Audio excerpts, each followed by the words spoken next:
만약 당신에게 금고 비밀번호 320자리를 외우라고 한다면 어떻게 하시겠습니까? 아니면 오늘 처음 본 30명의 얼굴과 이름을 기억하라고 한다면 가능하시겠습니까? 윤지 뒤로 뭔가가 생겨나기 시작합니다. 총 45개의 그림을 순서대로 외우는 것이 오늘의 미션. 시작. 과연 몇 분 안에 윤지는 이 그림들의 모양과 순서를 전부 암기할 수 있을까요? 다 외웠어요. 에? 3분 만에 이걸 다 외웠다고요? 진짜인지 아닌지 확인해 볼까요? 숟가락, 강아지, 하트, 안경, 오리, 딸기, 전구, 지구, 하이힐, 거침없이 외우는데요.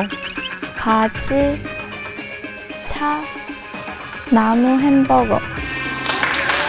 어우, 윤지 대단합니다. 어떻게 달랑 3분 만에 이렇게 정확히 다 기억할 수 있나요?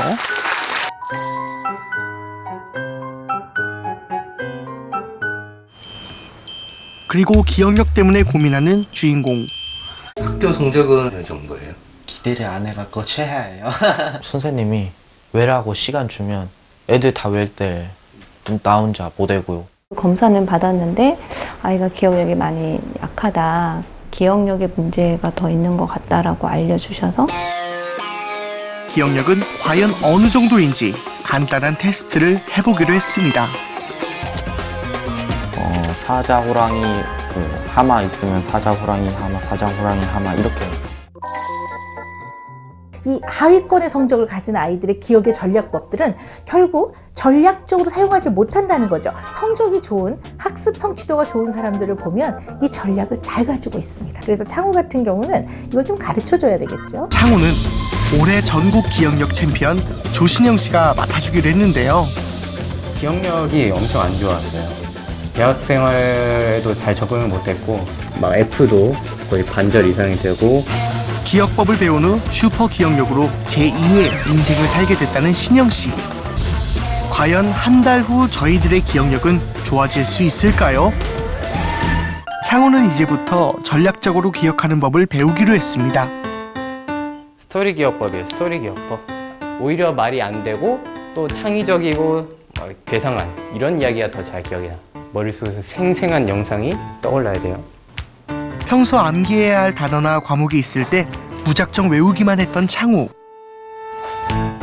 의미 없는 단어를 외울 때도 우리의 뇌가 좋아하게끔 스토리와 이미지를 만들어서 외우는 것이 기억법의 핵심입니다. 그렇게 한 달 동안 창우는 어떻게 하면 효율적으로 잘 기억할 수 있는지 기억의 전략과 방법을 배웠습니다. 그리고 한 달 후 처음부터 60번까지요? 아, 애매한데. 쓸 수 있는 데까지 써봐. 여기 좋다. 틀릴 것 같아서. 창우 지금 뭘 하나 했더니 과거 창우에게 좌절을 안겨주었던 원소기호 외우기를 다시 시도하고 있습니다. 여기까지. 기억이 많이 안 나요, 나는. 60개에 가까운 원소기호를 외우는데 성공한 창우.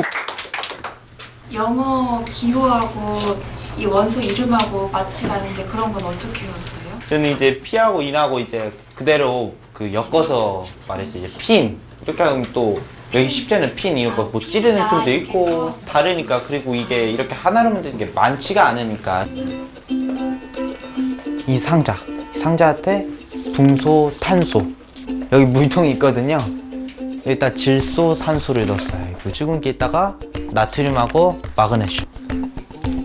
창우에게 익숙한 이 학원 공간을 기억의 궁전으로 사용해 60개의 원소기호를 차례로 배치했다는데요. 일명 기억의 궁전으로 불리는 이 장소기억법. 기억의 궁전이라는 거는 우리가 생각할 수 있는 어떤 장소에 여러분들이 기억하고 싶은 정보를 결합시켜서 저장하고 또 인출하는 방법을 말합니다. 이렇게 먼저 장소를 정한 다음 첫 번째 식탁에 우산을, 두 번째 소파엔 초콜릿, TV엔 바나나, 침대엔 무, 욕조엔 우유, 이런 식으로 장소마다 내가 기억하고 싶은 대상을 배치합니다. 이제 차례로 지나기만 하면 됩니다. 어떤 물건을 놓았는지 기억나시나요? 연상 기억이라는 거는 뇌를 여러 영역에서 시각 영역, 촉각, 많은 영역을 사용할 수 있어서 효율적인 기억법이라고 할 수가 있겠습니다. 아직 완벽한 결과는 아니지만 그래도 한 달 사이 놀라운 모습을 보여준 창우. 저도 솔직히 놀랐어요. 저도 이렇게까지 될 줄 몰랐거든요. 많이 망설이고 이제 또 좀 거부감이 좀 많고 그랬거든요. 그래도 근데 지금은 이제 또 이 정도는 해볼 수 있겠다.